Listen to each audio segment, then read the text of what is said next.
I thought I would just basically talk about the lightning line, but I'm just gonna bump that to tomorrow.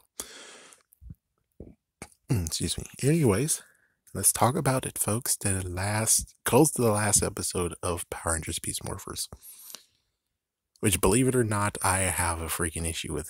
It's just an unbelievable funny issue. I couldn't even sleep because the issue just got very, very what the hell. So first things first, let's talk about how they didn't do as messed up of a bad thing that Disney did, which Disney decided to be like, Lord Zed and Rita Repulsor had a kid. Yeah, when did they do that? And, well, Sword Bastard made sure, I'm trying to actually say Sword Jerk, but no, he's a bastard. Sword Bastard made sure that he actually saved the kid from dying. Because the Z-Wave, aka the Z Sacrificial Wave, Zordon's wave, should have took him out.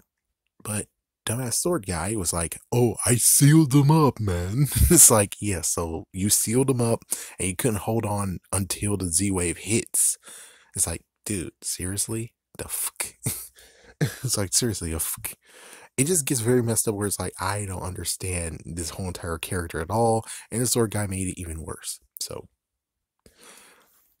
but at least the good news is that this one is not too bad. They did a decent job on it. It seemed all right. So here we go with what's messed up about it. Of course, it's going to be some rehashing because I talked about it in the inquiry. Here we go. So Ebox turns out to be Vildrag. You know what I'm talking about. So he had at least 2 times of where he actually could have escaped. And it would have been nice if, if they're going to really go down this road, they would at least say the reasons why he didn't escape the previous times. So here is exactly what happened. The first one was a Clash of the Red Rangers. I thought they actually finished out Venjix, or whatever. My gosh, I'm just too sleepy right now, so sorry about this when I'm recording it.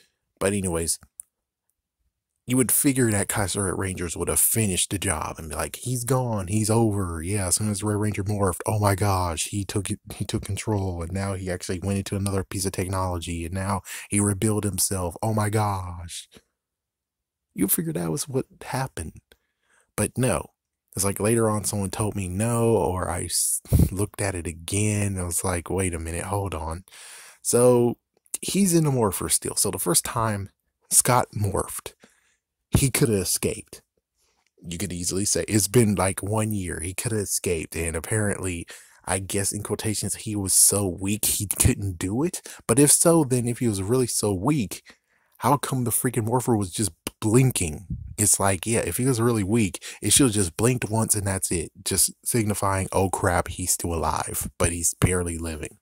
Instead, he's blinking, meaning that, no, he's active. He could do mostly anything he wants. He's active. And he didn't escape the first time.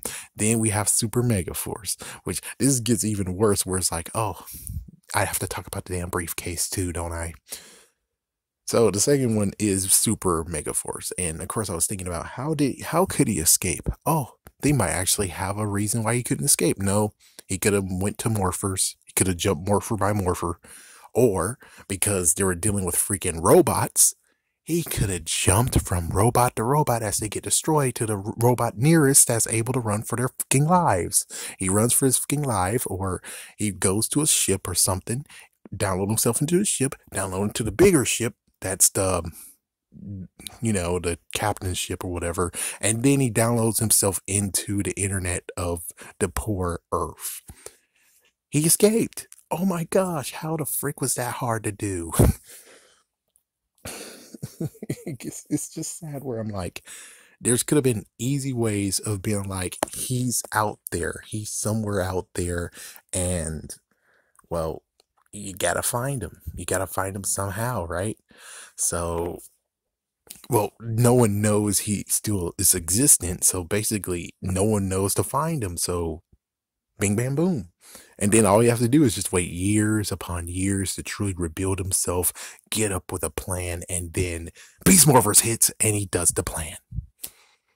That sounds very, very smart. they didn't go that route.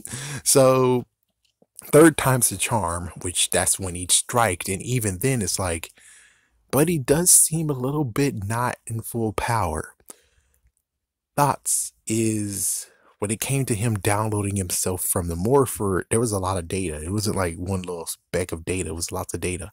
Me personally, I think he might have been able to build himself and keep on building and building himself, but note, the Morpher might not have a lot of space. So that means that he might have to do zip files. So he split himself into many zip files to the point of where he has kind of built himself decently enough, but he still was able to escape anyways. And he just had something for layaway for later use, which we saw now. But still, though, it's like, I'm happy they're actually finishing this. But there's many times this shows that, there's 2 times that shows that Venjix is a fucking idiot. I'm sorry, but it just shows. The first one, he could have easily escaped, and it could have been just like the symbiote in SpiderMan, symbiote in Marvel Comics. He's a small little piece of data left, and he has to wait to be able to grow to the point of where he can actually be a threat again. So he escapes the Morpher because got morphed, and he's now on the internet somewhere, safe and sound, growing himself, trying to rebuild himself, maybe learning about the Rangers here because, oh, different dimension. So that means that, oh, he has to do some read-ups. And considering they have a history class of Rangers, that means that technically he could have learned all about the Rangers at this point. Just saying. I'm just saying.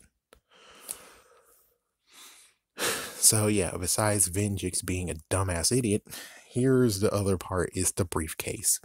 Oh my gosh, no fucking way. I feel, oh my gosh. It's like,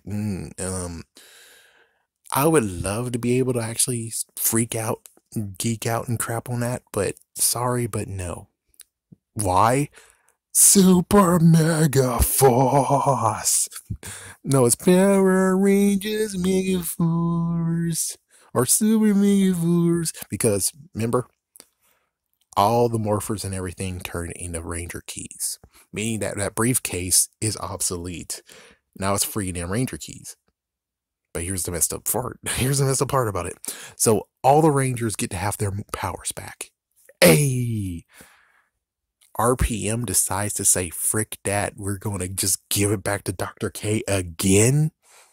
And that has to be most likely after Rangers in Danger, because note, the Silver Ranger had her Morpher.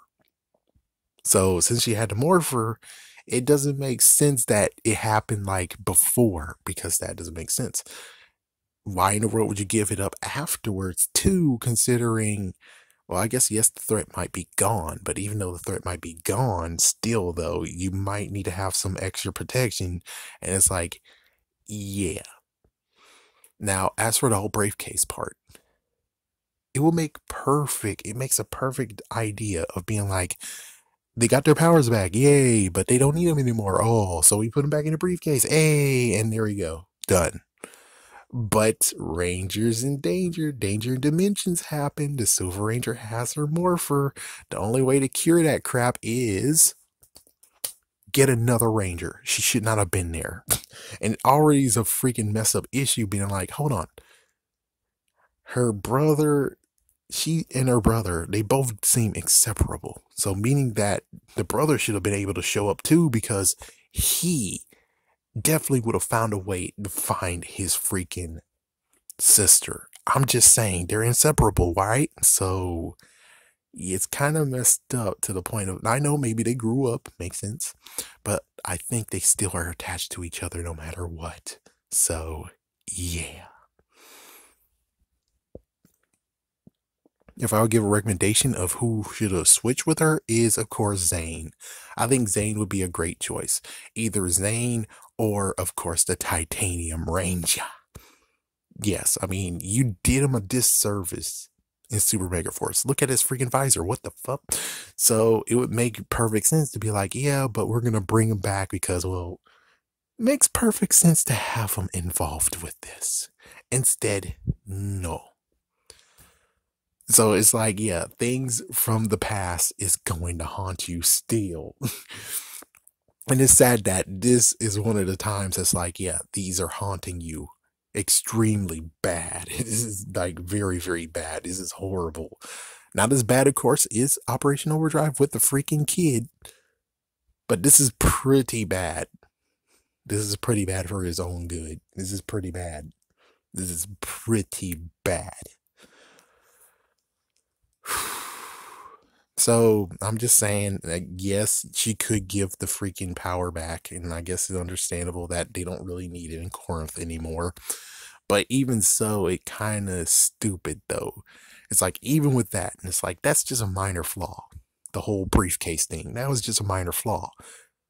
But it doesn't make sense though that he had 2 times already to escape, and he didn't do it. And it would have been nice. It's like, this is one of the times it's like, you need to ad lib. You need to put extra stuff in here. If you would have easily addressed it, being like, yes, I made it into the Morpher. I was very, very weak. And then there was a first time I could escape. Sadly, I still was too weak. And then there was a second time I was able to escape. Sadly, I wasn't able to actually muster enough. It's like, no, that can't work. You can't muster enough freaking energy. No.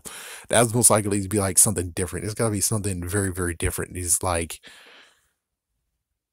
I don't even freaking damn know. Just the fact of maybe he's calculating, like, I had another time to escape, and I could have done it, but I calculated, and I had at least a 5% chance of making it. That was not good enough for me, so I stayed. Like it was. But that works. That's basically what's going on here, of where I'm like, this is bittersweet. I mean, at least they did take our lead, but personally, I would have preferred that this would have been in Universe what? 2. Makes sense that Corinth is getting rebuilt, and they're doing Morph X because they have no fucking damn choice. Makes freaking damn sense. I know Dr. K has to return. Kind of. She can do it, I think. I'm not sure. You might have to get the person who plays Scott to return. Maybe you can. Jim and Gemma, maybe you can. Everyone else, not really. It's like everyone else, nah, you don't need to get anyone else. That's it. You might have to get the person who played as Scott's dad. You might need to do that too, but it's not really, considering I don't think he would go for mayor now. So I don't know. It makes sense that he be a minor character now. Either way, it's like it would make so much sense if it was in Universe 2, not in the original universe, because it doesn't make freaking sense. Because he's like, he had 2 chances to make it out, and he didn't do it. So yeah, that's the issue I have here. It's like, I should have read to see who or what wrote this, but I'm pretty sure, of course, is Kathleen and Owlboy. If Chip Lynn was involved, but it's like you still miss the one thing that you really needed, which is more ad lib to say why he couldn't escape beforehand. That's all you needed to do. Or maybe you could have said he was in comatose. It's like he was in comatose until the spark happened, where he's like, whoa, what the frick? And he's able to escape. It's like, yeah, just a little spark. That makes sense. That'll work. The fact that he has a spark that he needed to get him up again. But we didn't hear that part. We didn't get